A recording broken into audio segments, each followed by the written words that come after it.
Hello everybody, welcome back. Today's video is a little primer on guitar technique, if you will. It's a little workout that I designed to cover what I consider to be the four main techniques for the electric guitar, which are alternate picking, sweep picking, legato, and tapping. I really feel that if you master these techniques, pretty much everything else is a derivation of them, and you'll be pretty much able to play anything. And the way I designed this little workout is that you can then use it in many different ways. You could use it strictly as a technique building tool. So this will be your work. If you want to become a shred master, or if you just feel that maybe one of these techniques is not really up to par, then certainly this will help you. And the other thing I would like you to try and use this for is if you already are proficient at certain techniques, but because of circumstances, because of lack of time, or maybe you are composing music and you're focusing on recording maybe, or you're with your band rehearsing and performing live, and you just don't have the time to truly work on technique, this will get you back there. All right, it's always good to have something you can return to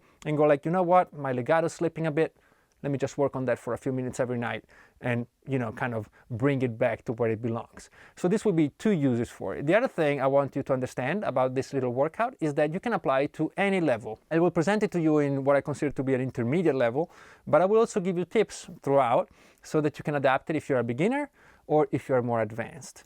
And that's pretty much it. So without further ado, let's give you 4 exercises on alternate picking, sweep picking, legato, and tapping, and hopefully this will be useful for you. For our first exercise, we'll work on what I consider to be the fundamental technique for electric guitar, which is alternate picking. All alternate picking means is that for every note you play, you'll have to alternate between a downstroke and an upstroke, regardless of what happens on the left hand. So no matter what strings you fall onto, or what fret, what fingers, it doesn't matter. It's always down, up, which is not always the easiest thing to do, but this will create a universal technique for you can always go back to. In order to do this exercise, I would like you to use this scale here, which I'll post right here, and it's a C major scale, very simple, and let me play it for you once.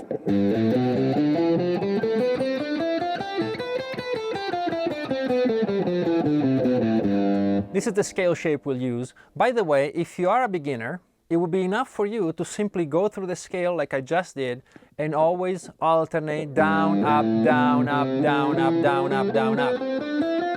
Just like that. This is harder than it seems, and so if you're just starting out, this will be your first exercise, okay? If you're intermediate or advanced, please do follow me. We're gonna go a bit further. And what I mean by that is that instead of playing the scale sequentially like we did, we're going to play it in a bit of a different pattern. And here it is, very simple. We're gonna play the first note, but we're gonna skip the second note and instead play the third. And then from the second note, we're going to skip the third note and play the fourth. And we'll keep building pairs like this. So we play the third and fifth, the fourth and sixth, and so on and so forth. And so it creates this weird zigzagging pattern, and played on the whole scale, it looks like this. Don't worry about any tabs. There's going to be a close-up with tabs, so you won't have any issues following along. If you're on my Patreon, you'll also get a PDF you can download and you can work on it at your own pace, all right? If you're not on my Patreon though, feel free to take snapshots of this. I won't tell anyone. And here's how it goes.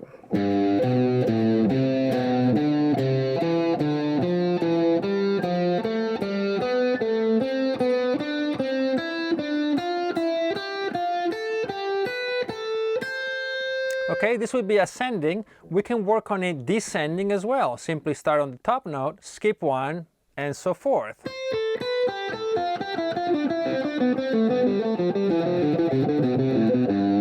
Just like that. It's quite simple actually, but it takes a while to get the hang of it. If you can play both ascending and descending, you can put it all together into one big sequence, which is what I will demonstrate now from close-up. Before we go to that though, if you're advanced, what you should do now is play this in any position you know, of any scale you know, right? So if you know another position, for example, of C major, even in another kind of pattern, do that. If you know your Dorian scales or your pentatonic scales, your harmonic minor, you can still do it and apply the same thing. So let's say I'm doing this. See, now I have a stranger fingering because it's a stranger scale. So depending on your level, you can take this in any direction you want. You could also create different patterns. Instead of alternating notes, you could groups of 4, groups of 3, groups of 5. You can sequence it in intervals, you know, seconds, thirds, fourths, fifths, sixths, and sevenths. It's really endless. But let's check this out from close-up.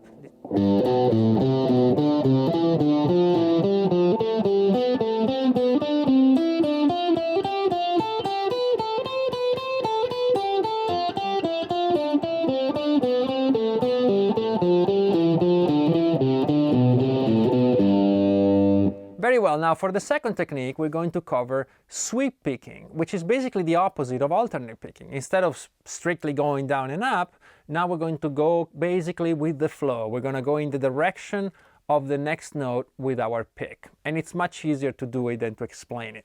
But if, let's say I have, instead of a bunch of notes on the same string, I only have one note on each string, I could play by alternating like this. Certainly it's valid, but I could also go, you know what? Each note is below the previous one, so why don't I just go down with my pick all the way, and then when I come back, work on my way up. I'm sure a lot of you have already tried this technique. And in order to make a little exercise of this, we're going to build 4 arpeggios. I'm going to give you 4 chords, very simple chords. Again, if you're a total beginner, I will give you this little arpeggio here. And I would like you to play just like I'm doing. I'm gonna go down, down, down, down, down. Then I'm gonna go up, a little legato here, and then up again. Stop for a second. Stop. And do this a bunch of times. And this will be your workout. It would really get you used to the mechanics of sweep picking. For you guys who are more intermediate, here's the full exercise. And we're gonna do this. We're gonna play this arpeggio, the same one as the beginners, which is an A minor. But instead of returning, we're gonna return on a different one, which is a diminished arpeggio. Just like that. So upstroke, legato, up, up, legato, up. And then for the third arpeggio, we're going to use C major, like this. Again, down, down, down, down, down, up on the next note. And then for an end, we should probably play D minor. Let's do D minor. We go up 2 frets, up, up, up, up, up, up. And that's the end of the exercise. Okay, so I'm gonna play it for you really slow.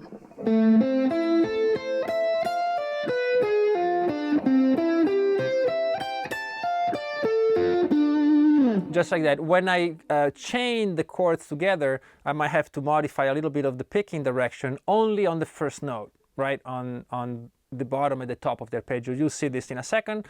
So without further ado, let me show it to you from close-up.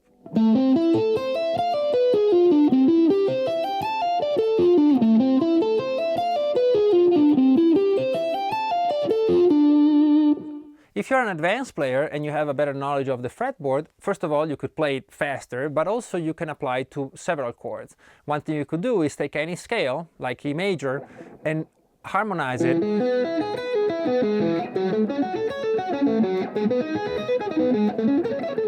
fully, you know, major, minor, minor, major, major, minor, diminished, and so on. You could do that in any key.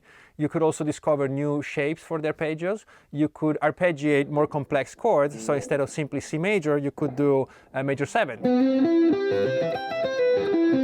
which becomes a bit more tricky with the picking and the legatos and all that. So certainly you can take this as far as you want to. For our third technique, we're going to talk about legato, which is one of my favorite techniques of all. I use it all the time, maybe too much, some will say.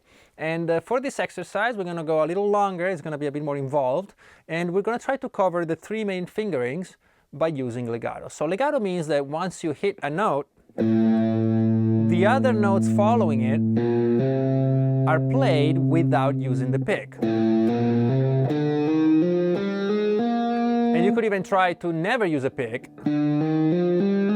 like this, but we won't go that far today. And the legato can go in 2 directions. When it goes upwards, so we have a percussive movement with the left hand, it's called hammer on, which really gives you the idea, right? You're hammering on the fretboard.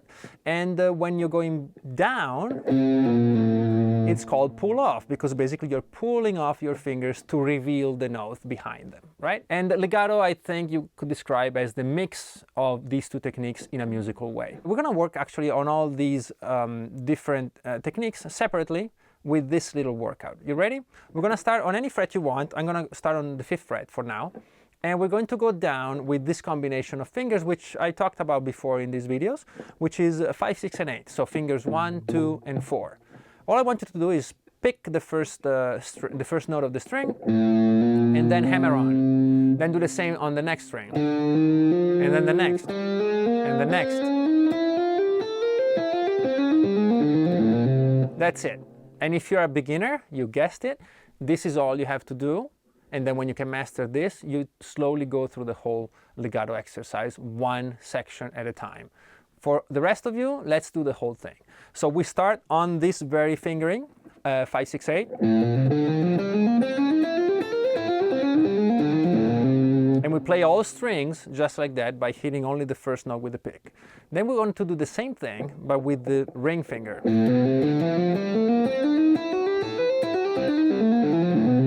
And then the same thing by opening the hand a bit and doing 5, 7, 9. Like that. So these are our 3 combinations. And now that we've done it with hammer-ons, we're going to do the same exact thing with pull-offs. And then, okay?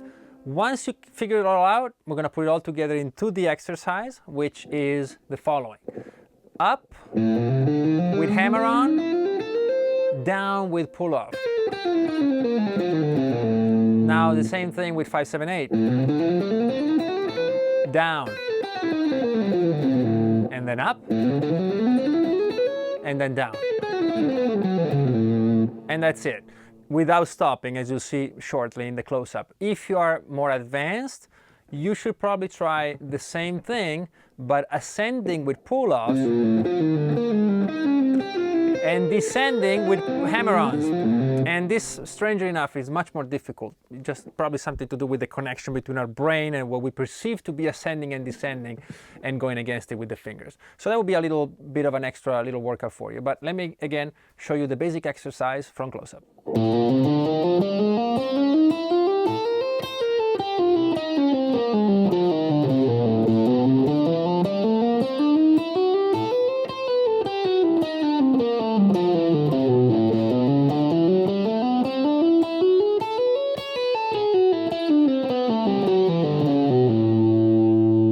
And for the 4th and final part of this workout, we're going to now focus on tapping, which is a fun technique, a bit crazy actually. And I made a video not too long ago about a cool little thing you could do with it. So if you want to check it out later, you can. But to give you a bit of a head start, we're going to use the same basic combinations as we did in legato for this exercise. So it will be a bit easier.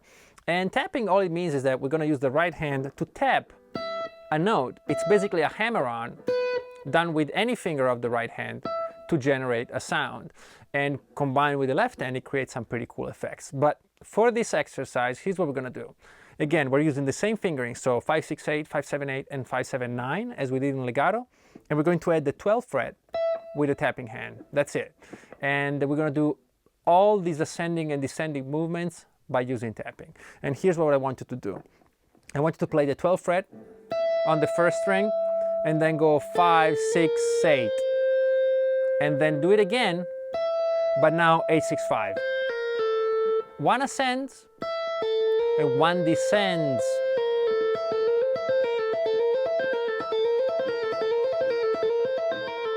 Okay, if you're a beginner, this is it.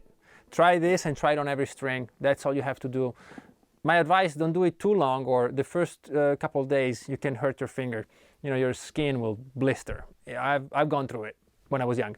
But anyway, let's do it now with all other combinations. If you're a bit more intermediate or advanced, we do this.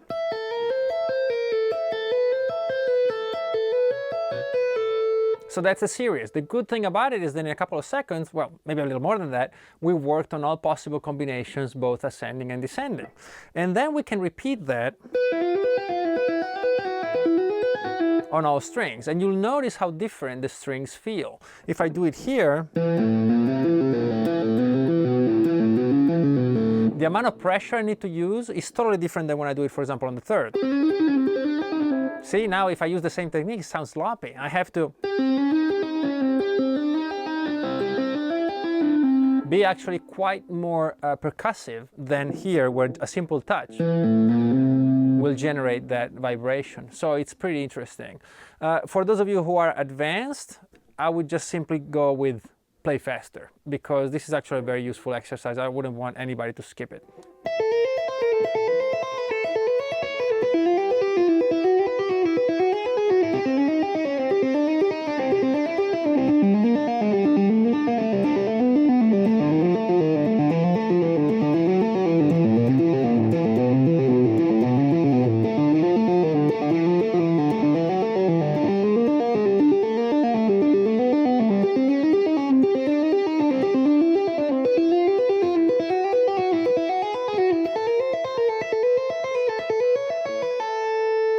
And there you have it, my little technique workout you can take with you anywhere, no matter your circumstances or your level, and make it work for you. It will either take your technique to the new level or keep you there if you're already proficient.